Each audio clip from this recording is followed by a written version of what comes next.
students, right now we are solving up a Volterra integral equation of second kind by using the Adomian decomposition method. To understand the classification of integral equation, like what integral equation is Volterra integral equation and which one is Fredholm, and what is the first kind, what is the second kind, there is a video uploaded on the named as the classification of integral equation.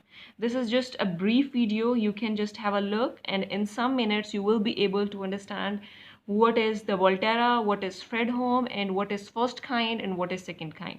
Once you will know that, you will be able to figure out which method you can use to solve the integral equations.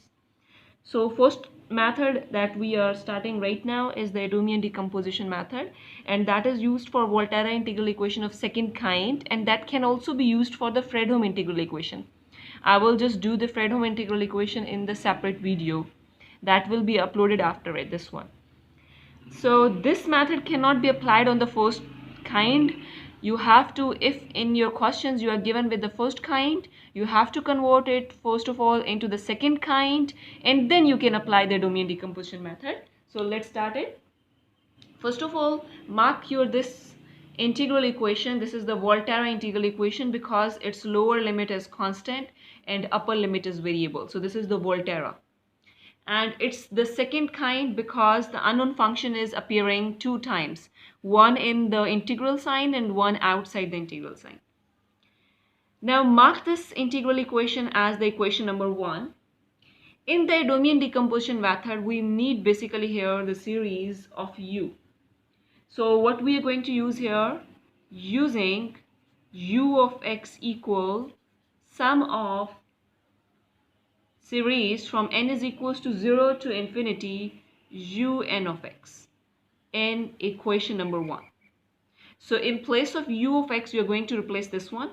So it's summation n is equals to 0 to infinity un of x equal 1 plus integration from 0 to x t minus x. Now this is u of t.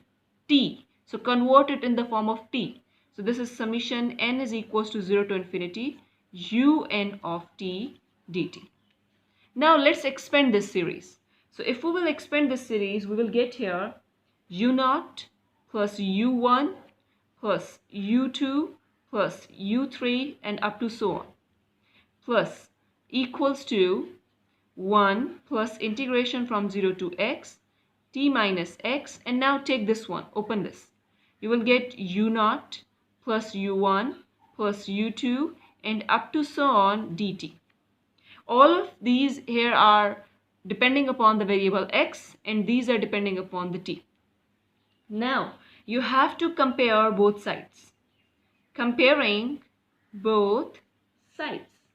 If we will compare both sides, we can see that the first term is this one. So your u0 of x here is just 1. Now your u1 of x is going to be integration from 0 to x t minus x u0 of t dt. Basically what happened, you can expand it. Multiply this bracket with all these terms separately and split the integral in so many integrals.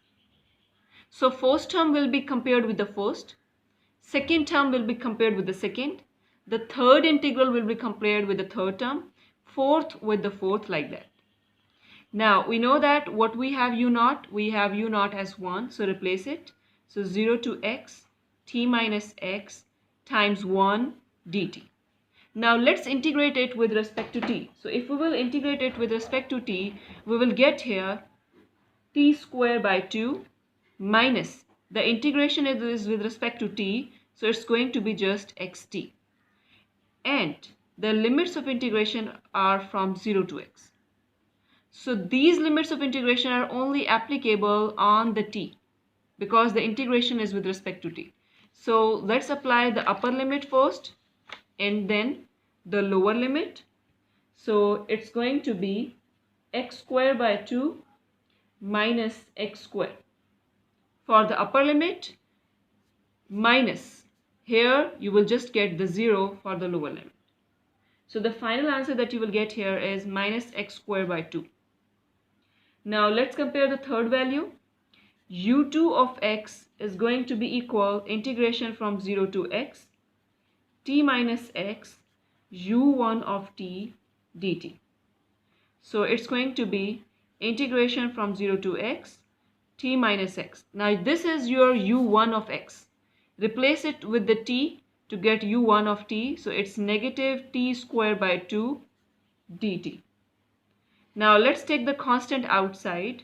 You will get here negative 1/2, or take the negative inside, keep the just 1/2 out. I will just neutralize this negative with multiplying this one. So integration from 0 to x, you will get here xt minus t cubed dt. Now let's integrate it first with respect to t.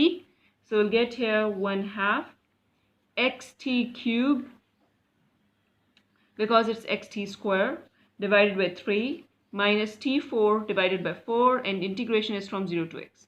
First of all, apply the upper limit and then the lower limit, and you will get here x4 over 24. And in this way up to so on. Now if we just combine it, we know that u of x was summation n is equals to 0 to infinity un of x. And what was that? That was u0 plus u1 plus u2 plus up to uk. You can write up here general term as well.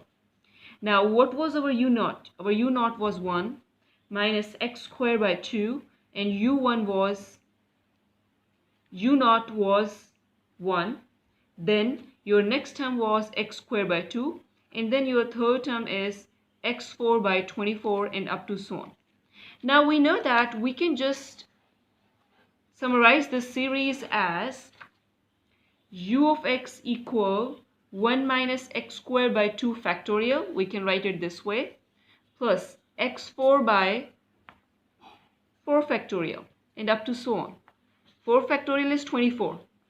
Now you can observe that this is the series of cosine of x. So this is the solution of your Volterra integral equation of second kind. So most of the time we need to check this as well. If you want to check it, then you can plug in this u of x equals to cosine of x in your integral equation. If the left hand side satisfies the right hand side, then we can say that this is the exact solution. So let's check it.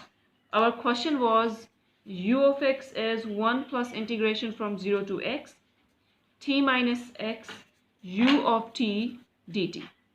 Now let's plug in. U of x is cosine of x equal 1 plus integration from 0 to x t minus x. U of t is cosine of t dt. Now you need to integrate it. 1 plus 0 to x, let's multiply it first. T cosine of t minus x cosine of t and dt. Now if you will integrate it, you will use here the integration by parts, and this one will be integrated. Integration of cosine of t is just the sine of t.